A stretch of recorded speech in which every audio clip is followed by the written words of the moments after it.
How to scan QR code in Telegram to join group. So if you want to scan QR code in Telegram to join a group, then first you need to open up your Telegram application. Now once you open your Telegram application, now you can simply go for your group, any group that you are comfortable with, and then you can simply go for the upper right, which has that three dots icon, or you can go for the profile of the group. And once you open your group, go for the pencil shaped icon which is on the upper right, and here you will have invite link option. Tap on that, and then here you will have the link. So basically, if you want the QR code of a group, then you can simply go for the right side of that link which has that three dots icon. Tap on that, and here you will have get QR code option.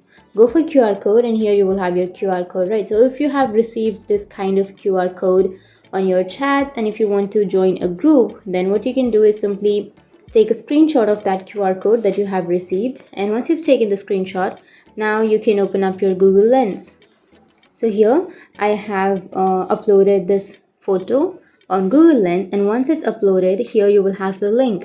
So what you can do is basically go for the website which is on the bottom left, tap on the website, and once you tap on that, here it will take you to Telegram. So tap on open with Telegram, and here it will take you to the group. So once it's take you to this kind of page, you will have join group on the bottom right, and you can simply tap on the join group, and then you can join the group. So that's how you can join a group with QR code. And if you have any questions, feel free to comment below. Thanks for watching.